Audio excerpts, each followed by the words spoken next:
આપનું હાર્દિક સ્વાગત છે અમારી YouTube ચેનલ પર।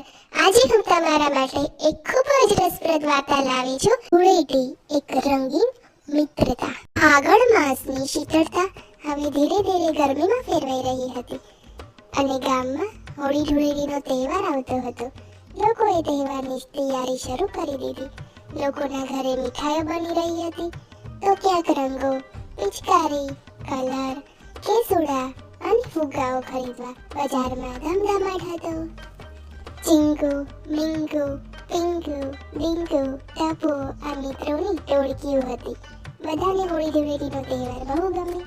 આ બધા મિત્રો દર વર્ષે મસ્તી કરતા હતા, પણ આ વર્ષે બધા મિત્રોએ વિચાર્યું કે આ વર્ષે આપણે કંઈક અલગ રીતે ધૂળેટીનો તહેવાર ઉજવશું અને નક્કી કર્યું કે ગામના બધા લોકો રંગમાં ડૂબી જાય એવી રીતે ધૂળેટીનો તહેવાર ઉજવીશું। ટપુ બોલ્યો, હા મિત્રો, આપણે કુદરતી રંગો વાપરવા પર ભાર આપીશું। ચીંકુ બોલ્યો, જેણે આજ સુધી ધૂળેટી ન રમી હોય તેમને પણ આપણે રમાડીશું।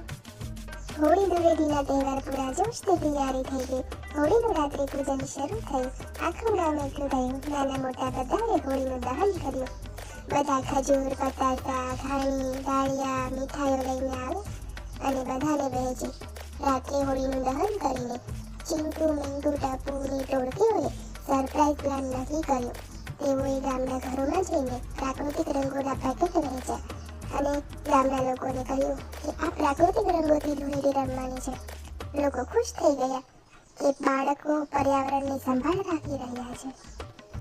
ધૂળેટીનો રંગીલો સવાર પડી। સવાર પડતા જ ગામના દરેક ખૂણે રંગ ઉડવા લાગ્યા, પિચકારીઓ ચાલવા લાગી, પાણીના બલૂન ઉડવા લાગ્યા। સૌ એકબીજાને રંગો લગાવતા હતા અને બધા લોકો આનંદમાં હતા। ચીંગુ, મીંગુ, પિંગુ, ડીંગુ અને ટપુની મિત્રોની ટોળકીઓ એ ધૂળેટીમાં રંગોથી રમતા હતા।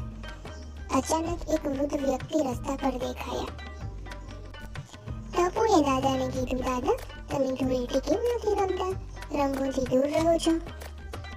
દાદા કહે, હું તો ઘણા વર્ષોથી રંગોથી દૂર રહું છું। ત્યાં તો પિંકુ બોલ્યો, દાદા, અમે પ્રાકૃતિક રંગ બનાવ્યા છે। આ વખતે તો તમારે રમવું જ પડશે। ધીમે ધીમે સાંજ પડી। આ મિત્રોએ સંગીત અને ગરબાનો કાર્યક્રમ ગોઠવ્યો। લોકોએ ઢોલ નગારા વગાડ્યા, ગરબા રમ્યા અને ગરમા ગરમ ગાંઠિયા જલેબી જમ્યા। તો મિત્રો, આ વાર્તા પરથી આપણને શું શીખ મળે છે કે કુદરતી રંગ વાપરવાથી પર્યાવરણ સુરક્ષિત રહે છે। દરેક વ્યક્તિએ અને વૃદ્ધોએ તહેવારમાં સામેલ થવું જોઈએ।